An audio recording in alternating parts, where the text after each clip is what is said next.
বিয়ের আগে একটা মেয়ের জীবন থাকে অনেকটা খোলা আকাশের মতো। বাবার বাড়ির সেই ছোট্ট ঘরটা, যেখানে আবদার করার কোনো শেষ ছিল না। সকালে দেরিতে ঘুম থেকে ওঠা, মায়ের হাতের সেই চায়ের কাপ, আর ছোট ছোট বিষয়ে বাবার কাছে বায়না ধরা, এসব নিয়েই ছিল একটা অন্যরকম পৃথিবী। সেখানে দায়িত্বের চেয়ে অধিকার ছিল বেশি, আর চিন্তার চেয়ে স্বপ্ন ছিল অনেক বড়। আসসালামু আলাইকুম সবাইকে।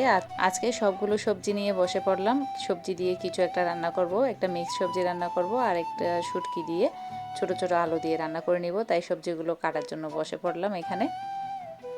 অনেকেই বলে বিয়ের পর মেয়েরা বদলে যায়, কিন্তু সত্যিটা হলো মেয়েরা বদলায় না, মেয়েরা মানিয়ে নেয়।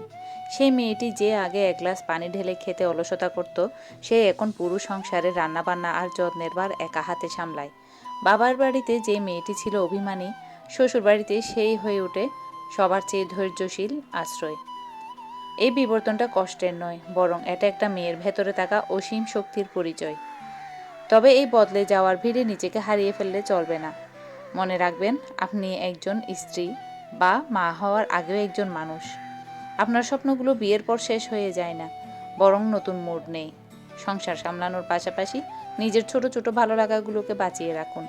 আপনার খুশি থাকাটা আপনার পুরো পরিবারের জন্য অনেক জরুরি।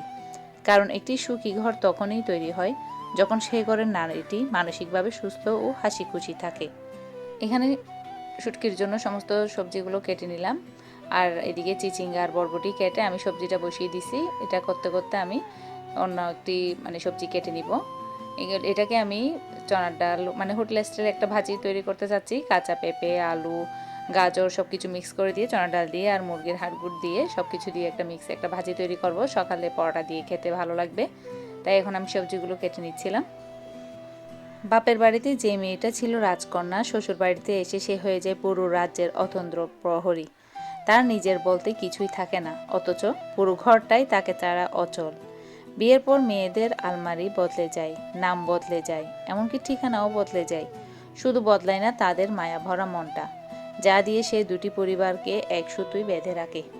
মাঝে মাঝে আয়নার সামনে দাঁড়িয়ে সেই পুরনো মেয়েটিকে খুব মনে পড়ে, যে কোনো কারণ ছাড়াই হাসত, যার চুলে ছিল খোলা হাওয়ার টান।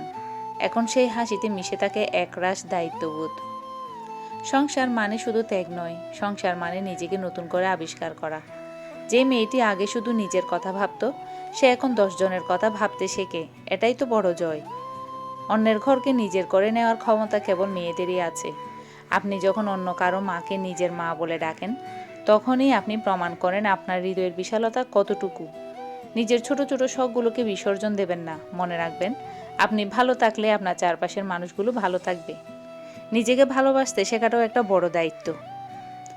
মেয়েরা হলো সেই জাদুকরী লতা, যা যে গাছকে জড়িয়ে ধরে সেটাকে ফুলে ফলে ভরিয়ে দেয়। বিয়ের আগের জীবনটা যদি হয় একটা রঙিন কবিতা, তবে পরের জীবনটা হলো এক বিশাল উপন্যাস, যেখানে ধৈর্য আর ভালোবাসা দিয়ে প্রতিদিন নতুন পাতা লিখতে হয়। আপনার ত্যাগ বৃথা যাবে না, যদি আপনি সম্মানের সাথে আপনার জায়গাটি ধরে রাখতে পারেন। বিয়ের আগের জীবনটা যদি হয় একরাশ আনন্দ, তবে বিয়ের পরের জীবনটা হলো গভীর এক দায়িত্ব আর ভালোবাসার মেলবন্ধন। এই যাত্রায় হয়তো অনেক ত্যাগ আছে, কিন্তু দিন শেষে প্রিয় মানুষগুলোর মুখে একটু হাসি আর এক চিলতে শান্তি সব ক্লান্তি দূর করে দেয়। প্রতিটি মেয়ের এই ত্যাগ আর লড়াইকে জানাই শ্রদ্ধা।